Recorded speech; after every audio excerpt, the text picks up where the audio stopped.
Professor Carlos, boa tarde a todas e todos. Agradeço ao convite para estar aqui abordando uma temática que realmente, como o senhor comentou no início, foi fruto da minha pesquisa, né, da pesquisa realizada, e que depois se desdobrou num artigo de nossa autoria. Então, a ideia é a gente poder falar sobre uma psicopatologia que, embora seja de incidência rara, é uma psicopatologia que apresenta repercussões bem importantes no desenvolvimento da criança, de qualquer indivíduo, mas também na criança, que vai ser o nosso foco aqui. E eu queria sinalizar para que vocês estejam bem à vontade para perguntar, colocar alguma informação. Aqui eu vou trazendo alguns conceitos, escutei o professor falando aí sobre alguns, mas caso não, né, não esteja aí contextualizada a disciplina, a discussão que vocês já têm, então fiquem à vontade. Mas eu só uma observação. Isso é muito Pois difícil não. falar de esquizofrenia. Não sei se vai falar sobre isso, mas nós vamos só salientar. Vejam bem, a psique infantil tem formação. A esquizofrenia infantil, ela não existe criança de 2, 3 anos com esquizofrenia. A gente só vai poder dar esse diagnóstico de esquizofrenia a partir de uma determinada idade, quando o ego já está relativamente formado. Tá claro? Então, tomem cuidado com isso. Tá? A Ismaíla, a gente vai colocar essas questões, mas eu só salientava vocês bem, porque tem muita gente que já vai salientando da esquizofrenia, etc., mas não é bem assim. A criança está com essa informação, então muitas psicopatologias, elas não são patologias da infância pior que a informação, elas são muito mais derivadas da questão do meio. Tá bom? Só isso. Exatamente, professor. Eu queria até, em algum momento, gostaria de ressaltar algumas diferenças no que diz respeito ao TEA. A gente tem visto, né, certamente vocês devem também perceber um aumento do número de diagnósticos de TEA, e a gente tem muitas vezes uma questão relacionada à própria nomenclatura, uma não uniformização. Então, nas próprias abordagens psicodinâmicas, muitas vezes se refere tanto a uma quanto a outra condição como uma psicose, né? Mas aqui eu gostaria de destacar as especificidades da esquizofrenia infantil, diferenciando também tanto os processos psicológicos que estão presentes nessa condição, que, como eu falei, é rara mesmo, mas que envolve esses critérios que o professor mencionou, mas que se diferencia também de outras condições. Então, como que eu pensei em trazer hoje, né, o tema, assim? Eu queria falar um pouco, a princípio, sobre a compreensão junguiana da esquizofrenia. Jung, ele não abordou diretamente a esquizofrenia numa forma infantil, mas ele tem trabalhos muito robustos ao longo de muitos anos, né, mesmo não atuando necessariamente mais no contexto psiquiátrico ali, do hospital psiquiátrico. Ele pesquisou, escreveu, ele falou sobre um conceito que está presente também muito fortemente na obra dele, que é o de psicose latente, por exemplo. Então, ele aborda bastante sobre a esquizofrenia. Embora ele não se refira necessariamente ao tipo da criança, a gente não tem diferenças tão fundamentais. A gente tem algumas diferenças em relação à forma como se apresentam, que é também o que eu vou discutir um pouquinho adiante. Depois, delimitar o conceito, alguns aspectos bem breves, assim, em termos históricos, e a própria noção de esquizofrenia infantil. Como que a gente pode compreender a presença, o diagnóstico e quais os critérios, né, para se diagnosticar como esquizofrenia numa criança. E, por fim, abordar a compreensão do transtorno numa perspectiva do desenvolvimento. Aí, para além da visão junguiana, eu quero trazer também, dentro das nossas possibilidades, um pouco sobre a visão de Fordham, a visão de Neumann, e como que a gente pode compreender a complementaridade dessas três forças, digamos assim, a partir, sobretudo, desse aspecto básico que é o que intitula esse trabalho, que é a compreensão desse transtorno como uma forma de autoproteção psíquica, o que pode parecer um tanto contraditório, porque autoproteção de um ego que está cindido, né, que está fragmentado, digamos assim, mas aqui a gente sustenta a ideia de que a autoproteção ela é de um fundamento mais básico, mais subjacente, que na teoria junguiana a gente entende como o próprio self. Então, prosseguindo, destacando então,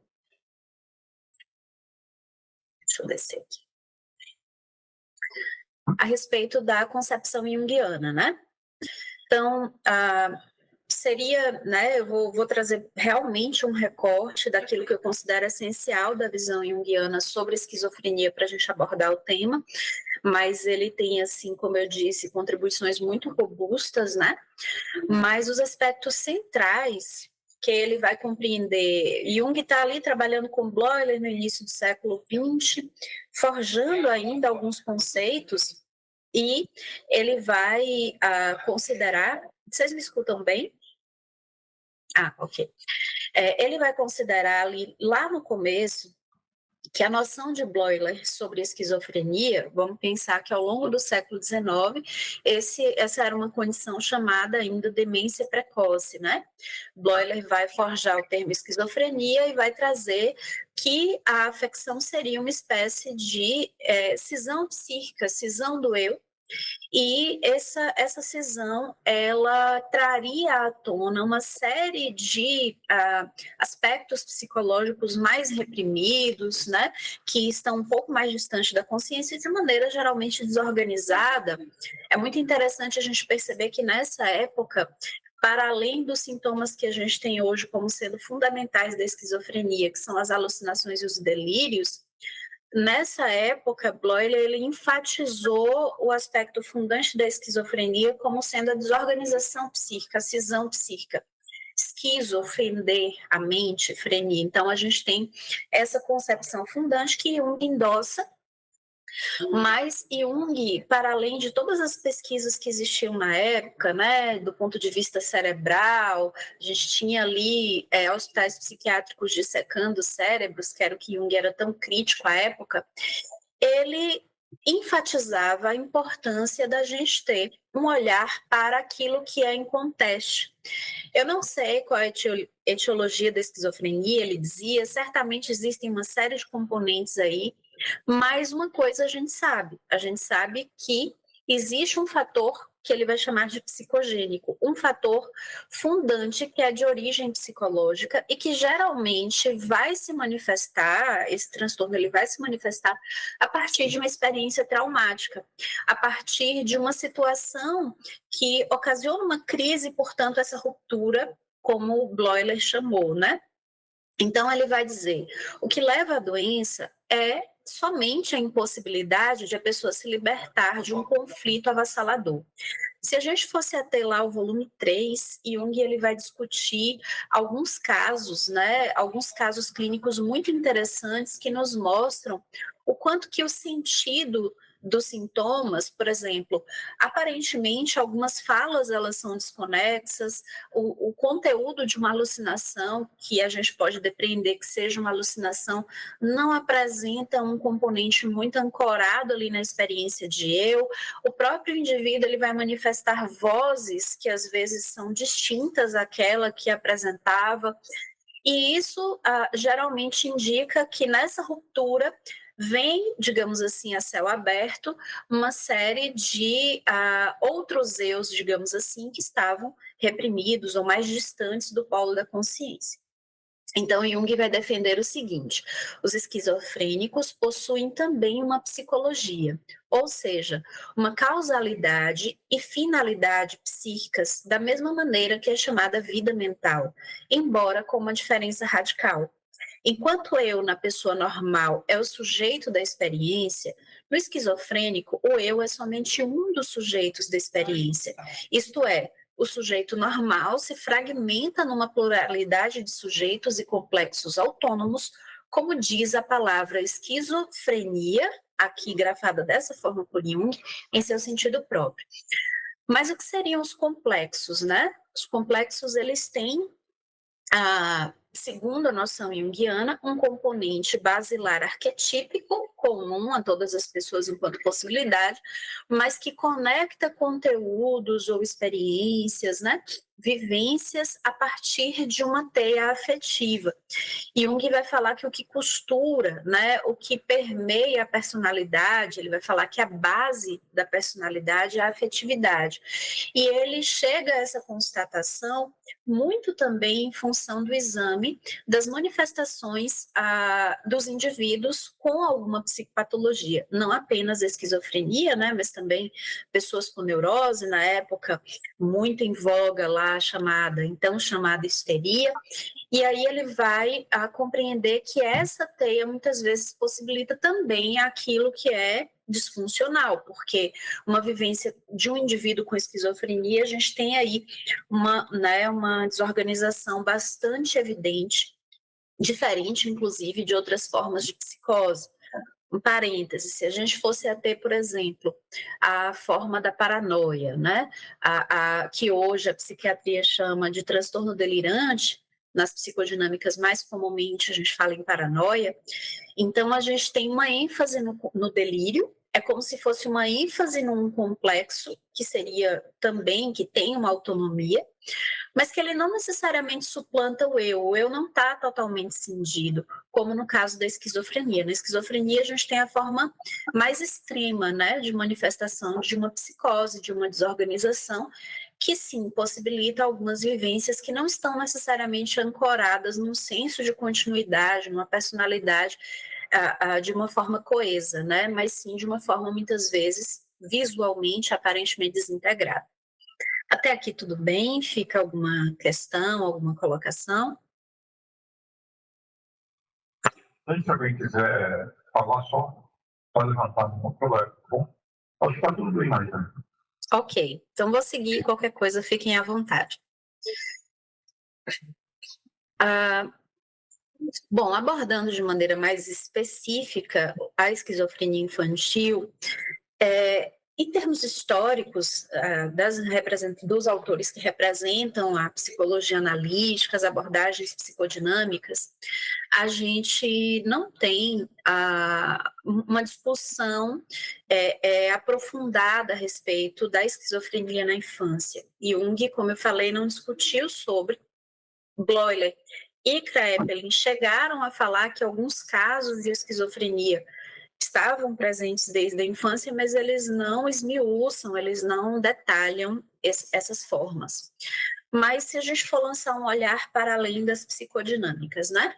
A gente tem que, em 1857, Morel, nas classificações, vai empregar a designação demência precoce para se referir à esquizofrenia, que posteriormente a gente entende como esquizofrenia, mas chama atenção o fato de que ele utiliza o termo demência como se fosse uma descontinuidade, uma degeneração, digamos assim, dos processos mentais, e ele vai utilizar o termo precoce.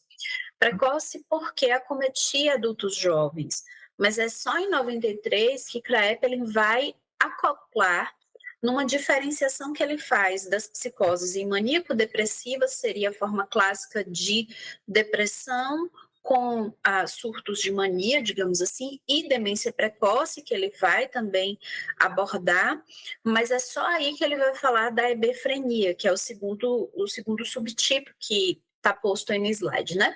Então, a hebefrenia seria a forma de demência precoce, ainda mais precoce, que seria num período que hoje a gente entende como sendo a adolescência, né? Antes do início da vida adulta, que acometeria indivíduos jovens.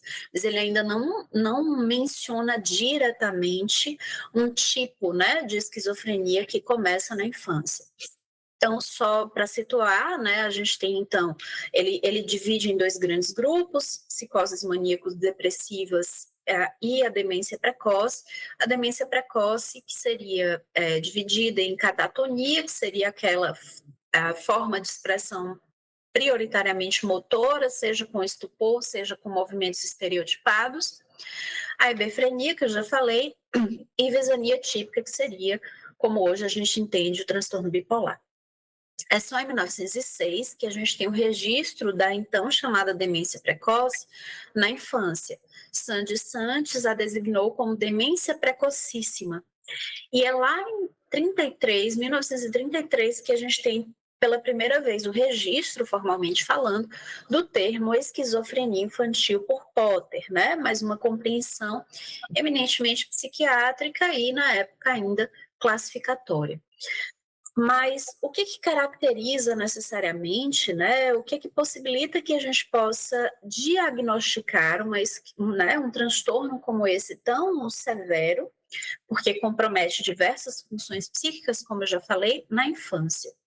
Primeiro, como o professor Carlos bem mencionou, a gente precisa, como critério mesmo, que a criança ela tenha já uma consolidação do eu. É claro, uma criança com 6, 7 anos de idade, ela não vai ter passar por uma consolidação total da personalidade, mas ela já vai compreender, por exemplo, quem é ela, quem é o outro, ela já vai fazer uma diferenciação ancorada na realidade, claro, com a mediação do contextual, mas ela já vai entender que ela é um ser diferente de um outro. É diferente do TEA, dos transtornos, né, do neurodesenvolvimento, como hoje são chamados, porque nesses casos, no caso do TEA, por que eu coloco essa diferença? Porque existe um distanciamento da realidade que está presente nas duas condições e que às vezes é tão desafiador para se diagnosticar,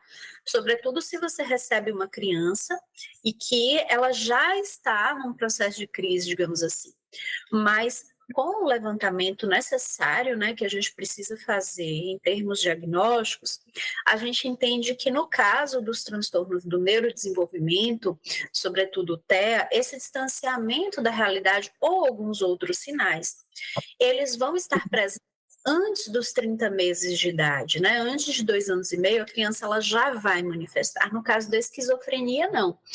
O curso do desenvolvimento ele vai acontecer de uma maneira usual, digamos assim, e posteriormente é que haverá uma descontinuidade, que pode ser mais agudo, pode ser mais insidioso, mas essa descontinuidade ela vai ser posterior a uma consolidação desse eu.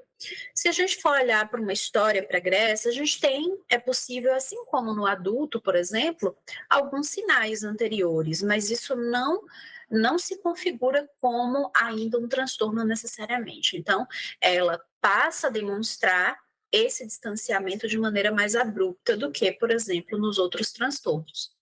E a gente tem alguns sintomas que são clássicos, e os 2 primeiros que são destacados pelo DSM são sintomas que não necessariamente não estão enquanto característica, enquanto aspectos de critérios mesmo diagnósticos, no TEA, por exemplo, seriam os delírios e as alucinações, que são sintomas tipicamente psicóticos. Pode ser que uma pessoa com TEA desenvolva posteriormente uma esquizofrenia? Pode, mas em termos, né, desse diagnóstico diferencial, a gente está falando de condições diferentes. Mas aqueles outros sintomas clássicos, assim como no adulto: discurso desorganizado, comportamento desorganizado, expressão emocional diminuída, a criança vai demonstrar sinais de perturbação, também de maneira semelhante ao que eu comentei em relação à vivência, né, de como a gente entende a vivência, a eclosão, melhor dizendo, da esquizofrenia no adulto. Na criança também é bem possível que seja decorrente de uma experiência traumática, mas isso é uma hipótese, né? A etiologia da esquizofrenia ela não está estabelecida em nenhuma das fases, e a gente entende que existem fatores heterogêneos mesmo, né? Fatores ambientais, fatores possíveis, fatores genéticos, enfim. Sinais de perturbação e prejuízos em tarefas anteriormente desenvolvidas a contento. Então, é uma criança que já, por exemplo, sabe escrever o próprio nome, ela demonstra sinais mesmo de que ela consegue diferenciar, fazer essa diferenciação eu ou outro. e que posteriormente ela passa, e esse é um ponto aqui para a gente examinar, né? Ela passa a regredir, ela volta, digamos assim, a estágios anteriores, e aí até a própria escrita, o desenho da criança com esquizofrenia infantil, ele demonstra uma cisão, uma desorganização e demonstra, muitas vezes, esse senso de descontinuidade e de regressão. Os desenhos, a gente tem, né, uma forma de leitura dos desenhos, os desenhos que tipicamente são a forma, o traço, como eles são tipicamente presentes em crianças menores e em crianças maiores, e esse desenho ele passa, ele se torna diferente, ele vem apresentar uma regressão de maneira contínua, né? No mínimo 6 meses para a gente constatar com mais segurança um diagnóstico como esse. Alguém falando alguma coisa? Não? Ok. Para a gente considerar, portanto, né, a gente fala, ainda existem alguns autores que mencionam a hebefrenia. Para a gente considerar a esquizofrenia na infância mesmo, a gente tem esse critério dos 13 anos de idade. Então, se começa antes dos 13 anos, a gente pode falar em esquizofrenia infantil. E um dado aqui que alguns autores mencionam, na criança, os sintomas eles tendem a se apresentar de modo indiferenciado. É como se no adulto houvesse uma tendência a eles se manifestarem de modo mais abrupto, de modo mais agudo, na criança de uma maneira mais indiferenciada. A criança começa a manifestar, por exemplo, uma desorganização do eu, uma espécie de regressão. Posteriormente, é que ela vem a demonstrar delírios, alucinações, o que muitas vezes é muito difícil, porque a criança, ela manifesta uma linguagem simbólica, né? Mas aí o que a gente precisa entender nesse olhar diagnóstico é até que ponto essas características elas são acessórias, elas estão ali presentes como um meio de desenvolvimento. É a criança que imagina uma escolinha, uma sala de aula, que ela vai ser a professora. Até que ponto isso aparece de uma forma organizada, até que ponto não, ela vai apresentar como sendo uma conversa, né, sem um nexo muito bem estabelecido, sem um propósito muito bem estabelecido, mas, claro, é um diagnóstico bastante desafiador.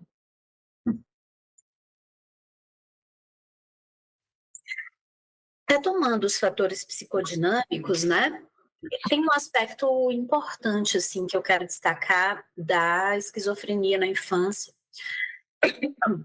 porque eu comentei que os complexos, eles têm uma relativa autonomia em relação ao eu, e apresentam um teor afetivo.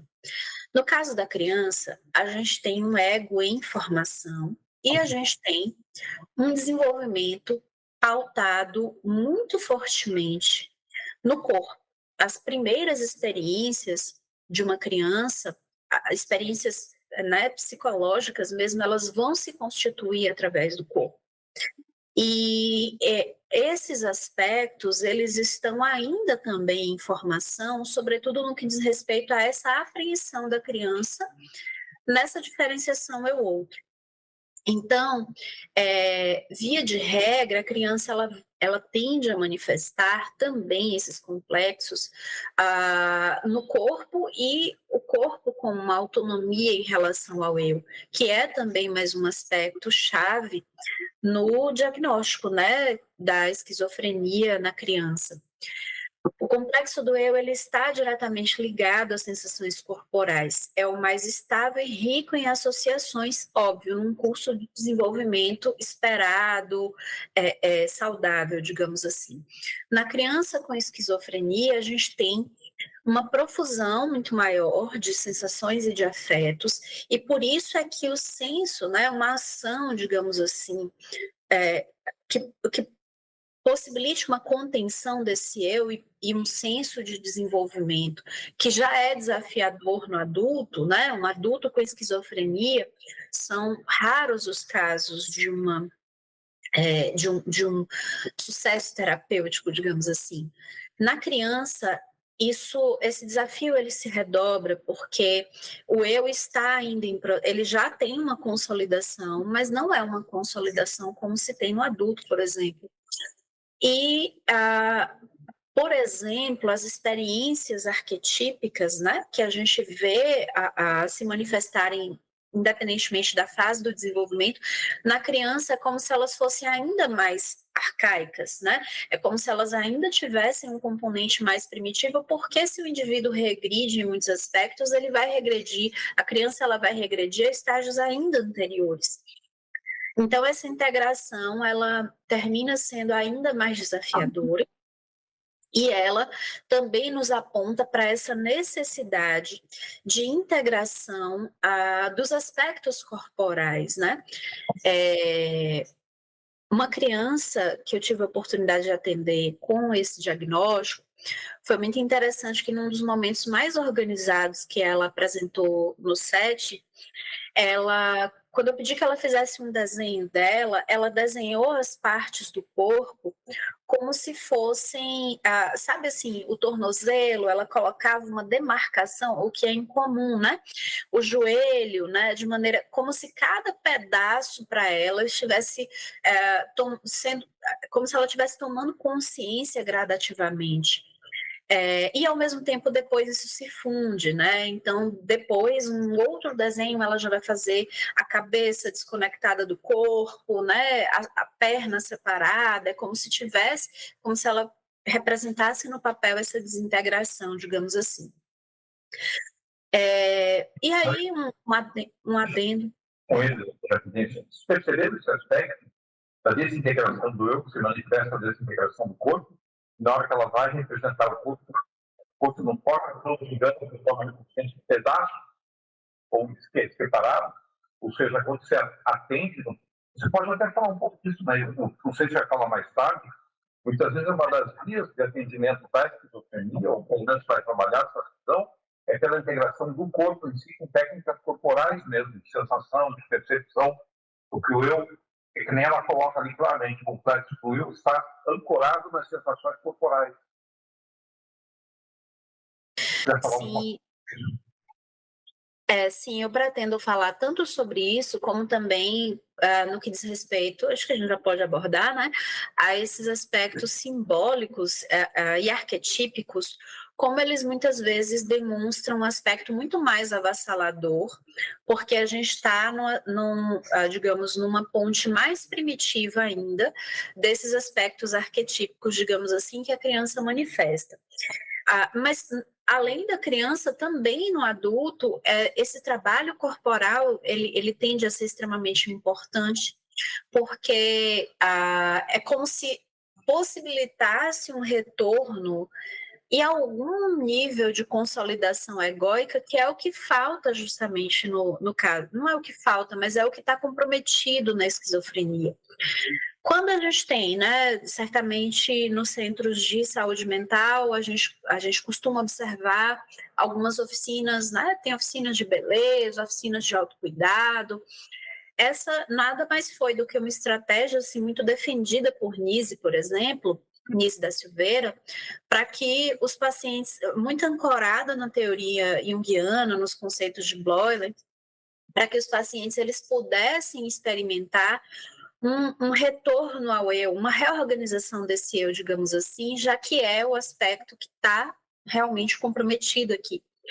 E que às vezes é tão desafiador, porque a gente talvez não tenha uma recuperação, em muitos casos, boa parte dos casos, de um senso de continuidade. Mas a ideia é que o indivíduo ele possa cada vez mais conter as suas experiências. E não só os trabalhos corporais, mas também, por exemplo, os trabalhos que permitem dar forma, os trabalhos plásticos, trabalhos com escultura, argila, às vezes massa de modelar, a gente adapta, né, dentro do que a gente tem possibilidade ali no consultório, são extremamente importantes porque permitem essa contenção. né, permitem que aquela forma tão grandiosa, porque os fatores arquetípicos, eles, né, quando se apresentam de uma maneira explícita, eles têm um caráter ameaçador e ameaça mesmo o eu e essa organização psíquica, mas eles têm a possibilidade, Fordham, né, ele vai defender muito isso, de serem contidos num trabalho plástico, um trabalho simbólico e também numa contenção, num contexto de cuidado, como o setting terapêutico, em que a personalidade do terapeuta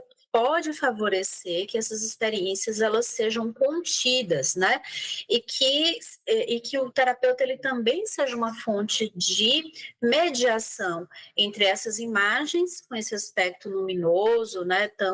Tão avassaladores muitas vezes, em relação a esse eu. Em paralelo, esse fortalecimento do eu, que pode passar, sim, pelo corpo, que é muito interessante que seja por aí. A gente não pode perder de vista que o trauma, ele consiste numa experiência vivenciada como insuportável ao eu. Provoca uma reação defensiva, sendo a dissociação, que é o caso da esquizofrenia, um tipo de autoproteção psíquica que permite uma fragmentação do eu e a sua relativa preservação, para que ele possa evitar entrar em contato direto novamente com uma circunstância aversiva e ameaçadora.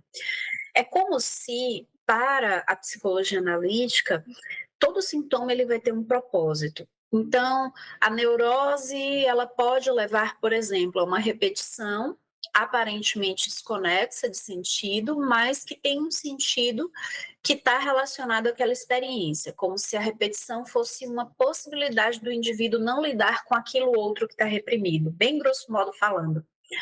Aqui, no caso de uma dissociação mais extrema, que seria típico da esquizofrenia, é como se a gente tivesse uma cisão do eu em função de se preservar o núcleo essencial da personalidade, que é o self. Se a gente for se ater ao trabalho de Nise da Silveira, né, ela tem um trabalho empírico que foi amplamente demonstrado, e eu gosto sempre de recomendar para quem ainda não teve oportunidade aquela trilogia, né, de filme, de documentários, Imagens do Inconsciente, o texto dela e as imagens e casos reais dos pacientes.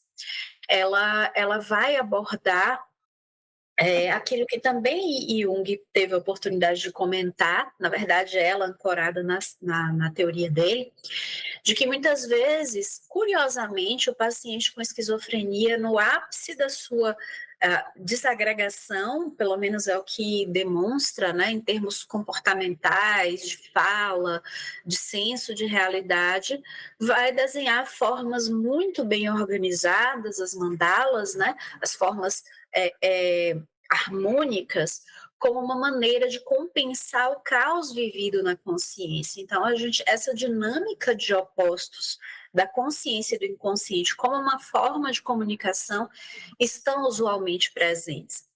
Aí a gente precisa ter o desafio da contextualização, no caso da criança, sobretudo, da contextualização não só da vivência da criança, mas da criança na ponte com a família, na ponte com a escola, na ponte com as outras relações que ela pode estabelecer, porque essa descontinuidade ela é extremamente desafiadora, mas ela também envolve um compromisso macro, digamos assim, porque a criança ela vai manifestar essa dificuldade em diversos níveis, em diversos contextos, enfim.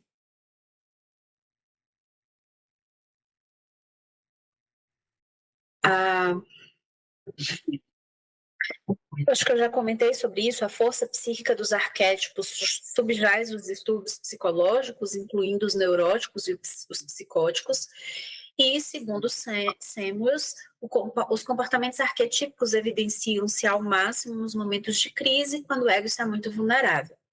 É muito interessante, Fordham, ele tem um estudo, né, com crianças com psicose, alguns esquizofrenia, e ele faz essa pesquisa muito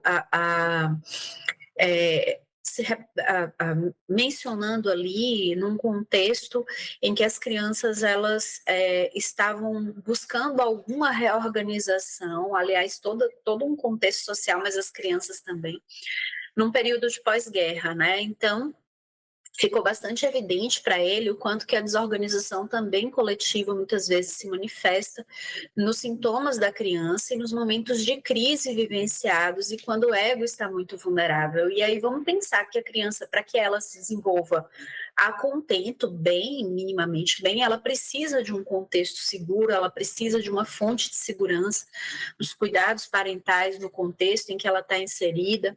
E esse aspecto coletivo ele tem uma repercussão, né? Vamos pensar uma crise ao extremo, uma crise de um contexto de guerra, né? Como que a criança vivencia, até mesmo aquilo que não é dito, aquilo que não é falado, mas que ela sabe ao modo dela, né?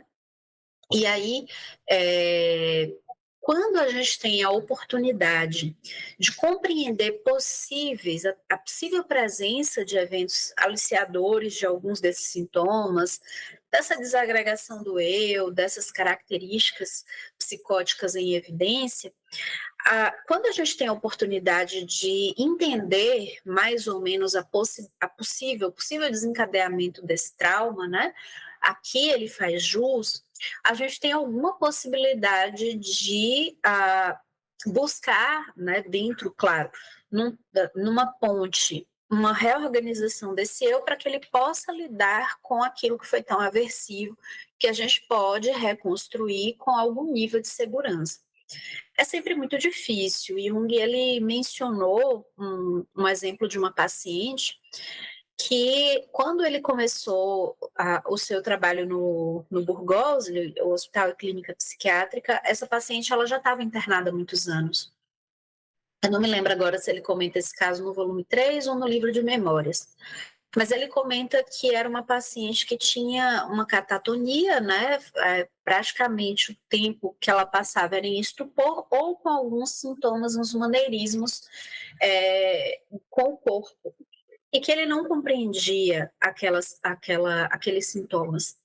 E só depois que ela faleceu, conversando com uma familiar dessa paciente, uma paciente que já faleceu idosa, ele buscando compreender o máximo possível o caso dela, ele chega à informação de que ela tinha manifestado a crise após uma desilusão amorosa, né? Acho que tinha um compromisso com o rapaz e o rapaz rompeu com ela. Logo depois ela teve a crise psicótica e esse rapaz com quem ela tinha um compromisso era um sapateiro. E um sapateiro na época tinha um movimento corporal muito característico, que depois Jung foi saber que era o movimento que ela fazia, que os sapateiros da época já não faziam mais. Como eu disse, era uma paciente idosa, tinha manifestado esse comportamento há muitos anos. Então, a gente pode perceber aquilo que eu destaquei no início, se existe algum sentido ali, por mais que aparentemente seja desconexo. Por mais que a gente não saiba, a gente deve buscar entender, porque às vezes é um fio, o fio da meada está ali, e aí a gente tem a possibilidade, se não de uma reorganização da personalidade, como antes, pelo menos algum senso que dote de sentido aquela experiência a partir de então. A integração das experiências emotivas, lembra que a base da personalidade aqui nessa visão é a afetividade.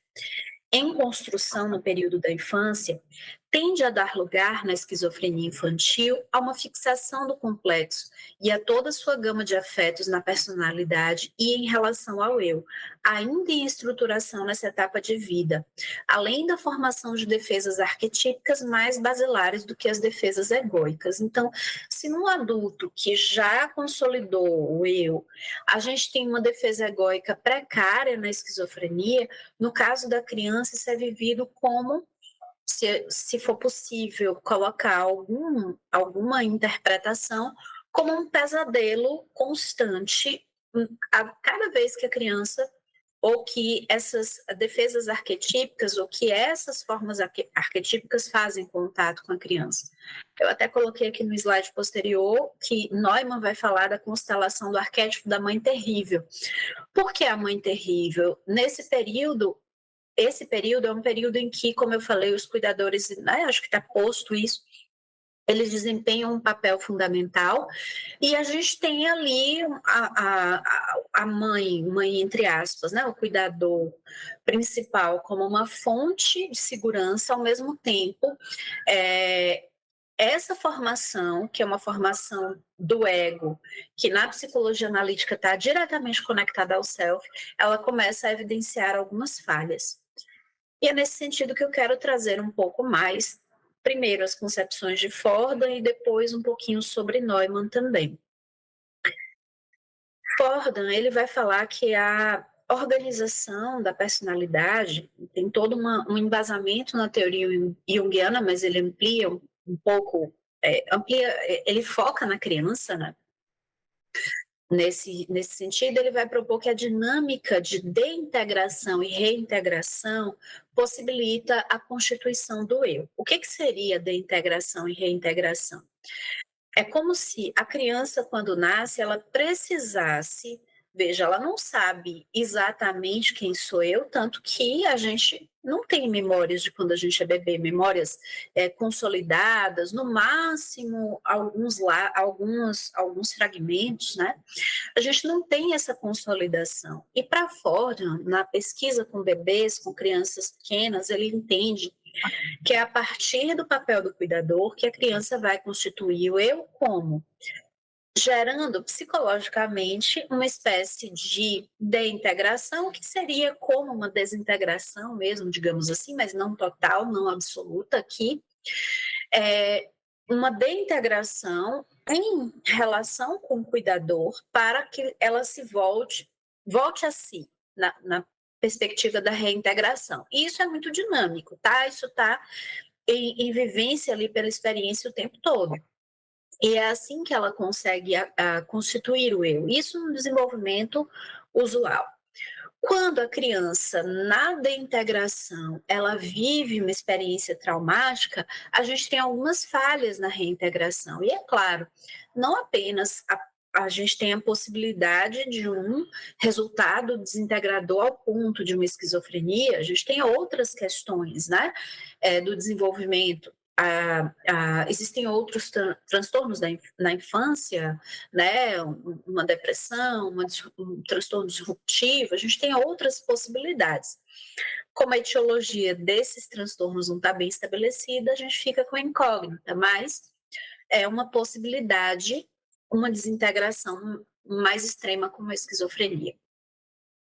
Ao analisar crianças com o diagnóstico de esquizofrenia, Fordham compreendeu que, devido a determinados processos traumáticos, o que elas manifestam no comportamento e também através dos sintomas de modo geral, tende a constituir em representações não pessoais oriundas do self, que é o organizador da psique, cujas imagens são defensivas em relação à ansiedade que culminou no processo de cisão psíquica, diretamente relacionada aos afetos envolvidos. É como se no movimento de retorno, deintegrou, na reintegração, ela vivencia isso que Fordham chamou de ansiedade, que a gente pode ampliar um pouco para, né, experiências aversivas, experiências dificultosas.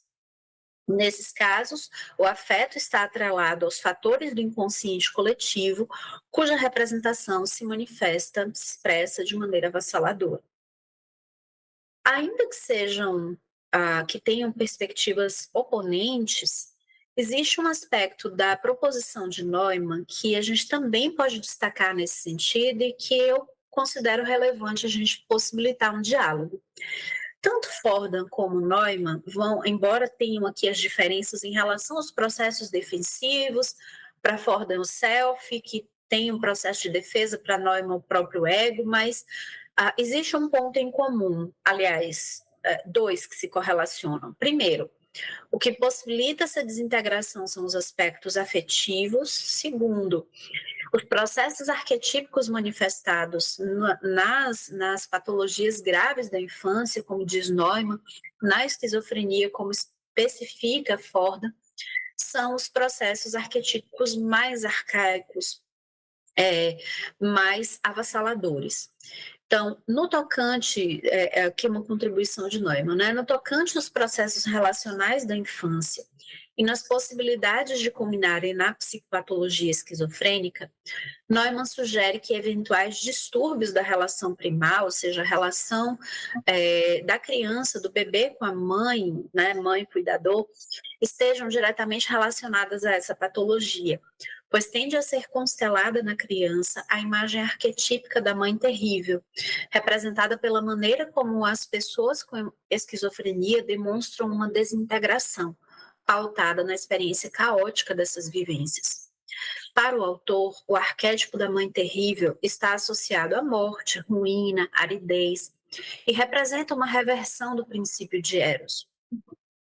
Como, segundo Neumann, o self, nas primeiras experiências de vida da criança, perpassa pelo self da mãe cuidador, a esquizofrenia é compreendida como uma falha no processo de transferência do self à criança. É como se essa fonte de segurança que aqui já trazendo um pouco de Ford, reintegração, possibilitasse, ou uma organização egóica mesmo, no sentido de Neumann, é como se ao fazer esse retorno, essa via tivesse aqui falhas, né? Tivesse problemas, e a gente tem uma manifestação caótica do eu naquilo que ele consegue se manifestar.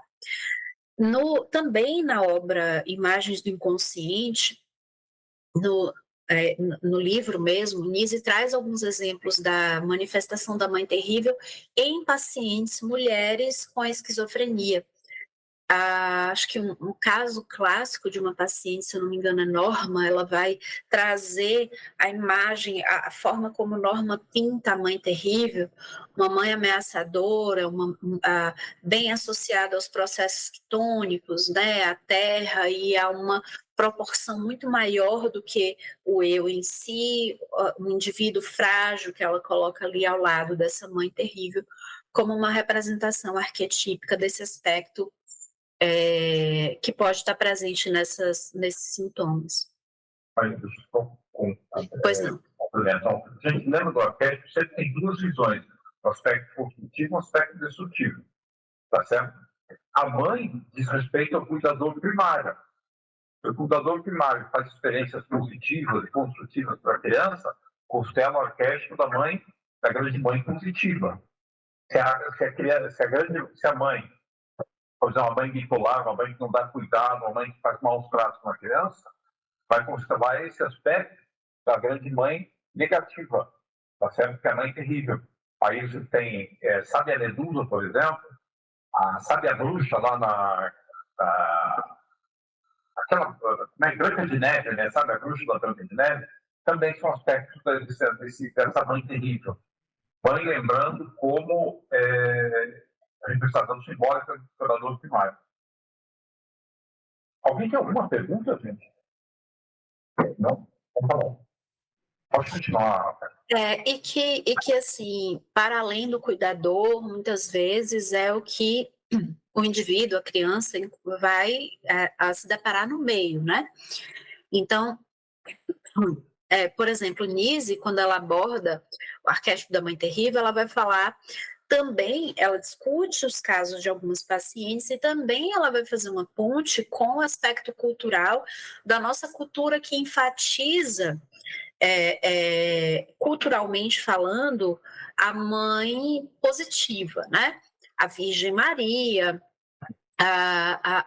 bom, isso é uma manifestação cultural bem presente no nosso contexto, né? Dia das Mães, a gente tem algumas falas, a mãe é mãe, como se mãe estivesse vinculada a esse aspecto cuidador, favorável, fortalecedor, mas o aspecto da mãe terrível está presente, porque em termos arquetípicos, os dois aspectos eles existem enquanto possibilidade. É a vivência que atualiza uma ou outra forma, né, E essa é uma das possibilidades, né? Esse é um dos arquétipos. Muito presente, segundo Neumann, nesses casos aí em que a gente observa esses distúrbios relacionais da infância.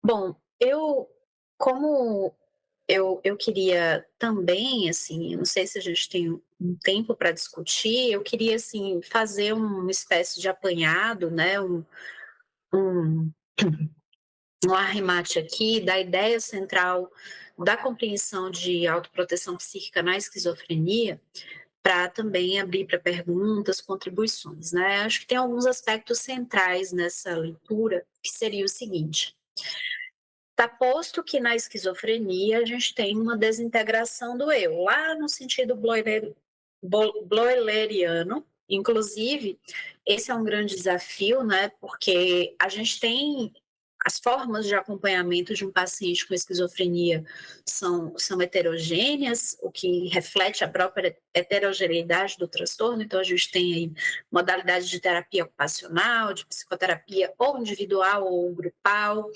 medicamentos, mas se a gente for observar os próprios medicamentos, eles têm uma ação nos chamados sintomas positivos, como a psiquiatria costuma mencionar.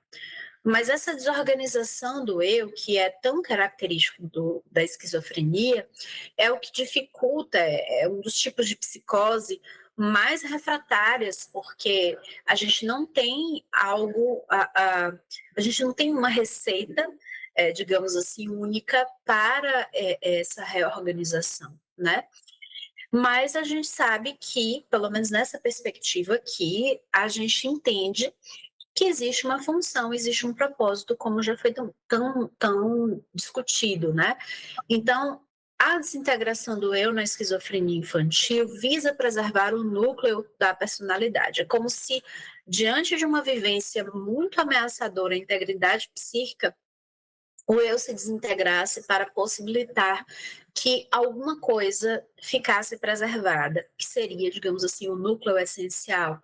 Então, também a pessoa ela não manifesta, aspas, apenas uma forma, né? Ela muitas vezes vai manifestar sensos do eu, depois ela vai regredir, é um processo bastante dinâmico e bastante complexo.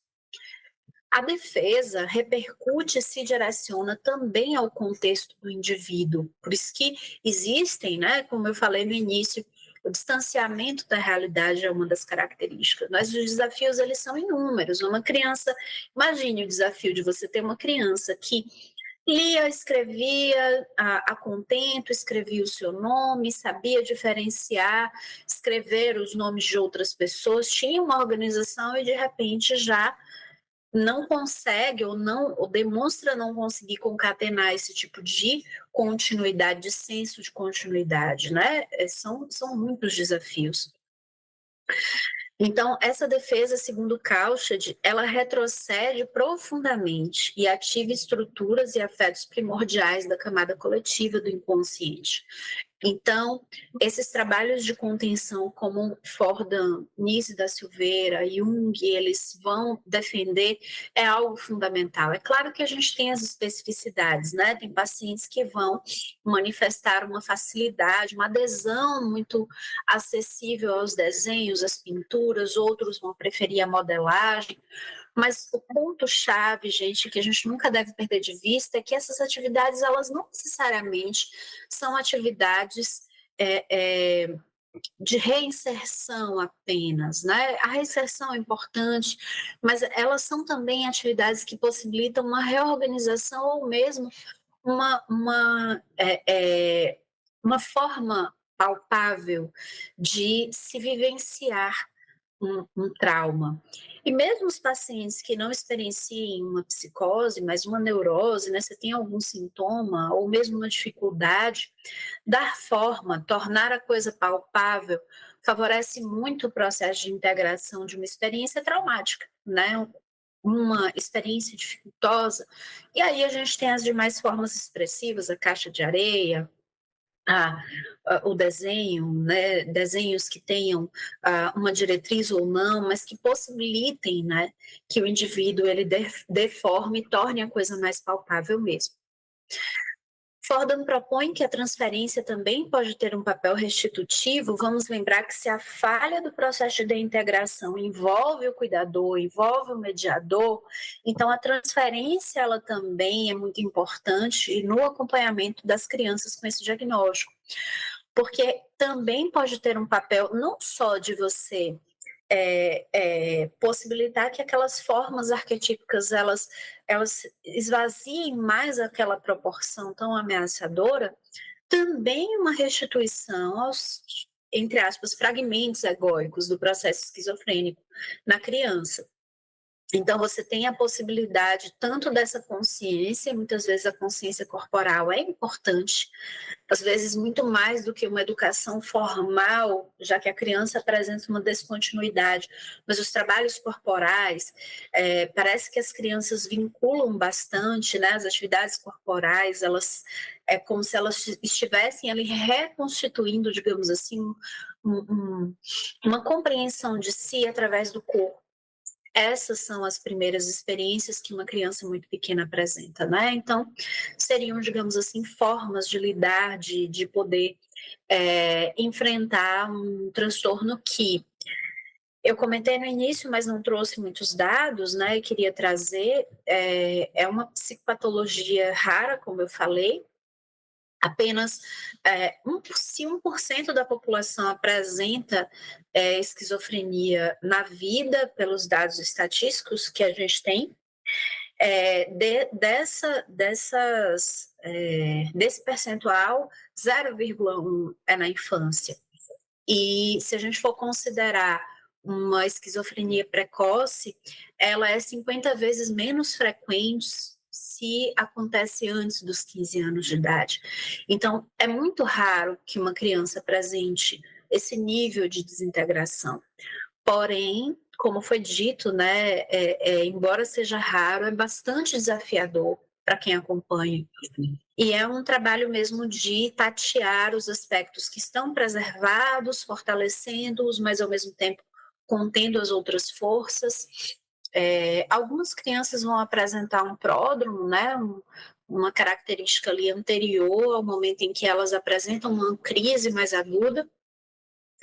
E eu me lembro que um caso que eu já comentei aqui, a criança ela começou a falar que via tubarões, uma criança cuja existência muito, né, pautada ali no contexto marítimo, enfim.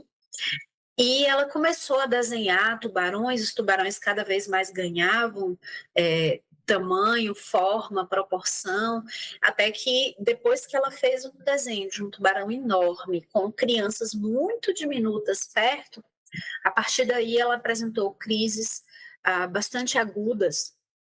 E também essa é uma forma de linguagem, né? Essa é a forma de linguagem da criança. O que é que possibilita, então, a gente, em outras palavras, tornar esse tubarão um pouco mais diminuto, mas ao mesmo tempo sem desconsiderar a força que ele tem, o potencial de agressividade que ele tem, mas ao mesmo tempo fazer com que essa criança ela também ganhe proporções a ponto de poder se fortalecer, né, na luta, digamos assim, no caso dessa criança, o tubarão e tantas outras representações arquetípicas, que uma criança no desenvolvimento saudável vai sonhar, né? Então, Jung também fala sobre os sonhos de crianças, os sonhos em que o componente arquetípico muitas vezes se apresenta quando o indivíduo ele está, né, como se a criança consolidou 6, 7 anos de idade de maneira mais definida. Então ela começa a sonhar com imagens avassaladoras como se fosse uma constatação de que, eu cresci, eu sou um indivíduo que tem uma diferenciação em relação ao meu contexto e eu sou uma criança ainda, e por isso às vezes é tão avassalador. Mas aí ela acorda do sonho, ela desperta do sonho, ela conversa sobre, ela se faz terapia, desenha lá na terapia, conta para o terapeuta, ela dá forma e ela integra a experiência saudável, entre aspas, predominantemente saudável de vida dela, mas no caso da esquizofrenia, a força avassaladora ela é proporcionalmente muito maior, né? E por isso é tão desafiador. Eu vou deixar aqui as referências e gostaria também, se possível, né? Se vocês quiserem comentar, perguntar, acho que pode ser uma boa a gente fazer uma troca também. Mais uma vez, obrigada. Obrigada. Alguma pergunta? Perguntas? Vou aproveitar para fazer umas regras. Vocês perceberam como a esquizofrenia funciona como mecanismo de autoproteção? Uma espécie de defesa, a própria possibilidade de construção? Bom, Maíra, eu acho que ninguém tem mais nenhuma questão. Quer comentar alguma coisa? Maíra, você quer comentar alguma coisa? Bom, acho que do que eu pensei mesmo para trazer isso, tem aqui, né, assim, as referências que eu utilizei nos slides, mas também, caso queiram, algumas outras a gente pode também disponibilizar. Essas acho que são as centrais. Eu acho só que uma coisa que vale a pena, gente, vejam, a Maria colocou de uma forma muito clara, a infância é muito raro, certo? Então a gente é muito... Existe muito a dar esse diagnóstico, tá certo? Até porque, eu falei, a criança está envolvida muito mais no meio e aquela questão que ela colocou dos planos de teste, em torno do espectro autista e outras questões, certo? Então a gente pode pensar, a esquizofrenia, muito nessa ideia da dissociação com o mecanismo de proteção, certo? O ambiente que ela levou ela a fazer essa dissociação. Tá claro? Tem um aspecto, desculpe, professor, o senhor ressaltou a questão do autismo, e eu acho que é interessante também comentar que autismo é uma expressão que surge num contexto psiquiátrico por Bloiler, né?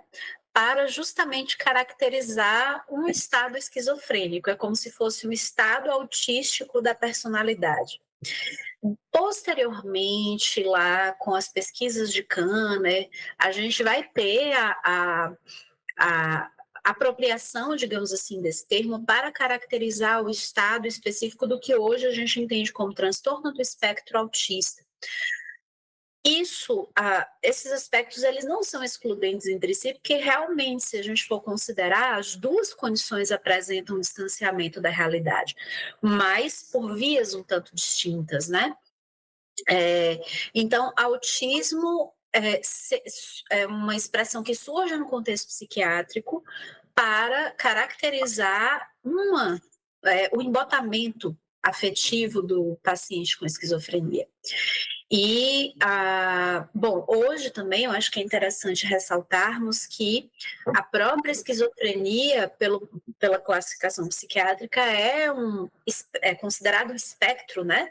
A gente não tem, até pouco tempo, a gente vinha numa espécie de afunilamento do termo e hoje a gente já amplia mais, é como se a gente estivesse retomando aquelas contribuições lá do início do século XIX pelas abordagens psicodinâmicas, como uma necessidade mesmo de se refletir os estados tão heterogêneos, né, das psicoses. Então, as psicoses agudas, as diversas formas de psicose, o transtorno delirante, o transtorno de personalidade esquizotípica, né?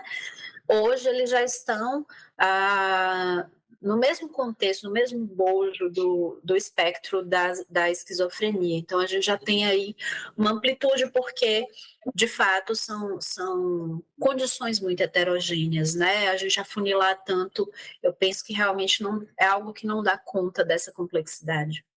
Só um comentário também complementar. Então, tá bom. Alguém tem mais um minuto? Então, Maíra, obrigado por a gente saber que voltamos online, né? Então, uma dessas a gente se encontra pessoalmente por aí. Vamos agradecer. Obrigada, professor. Obrigada, turma.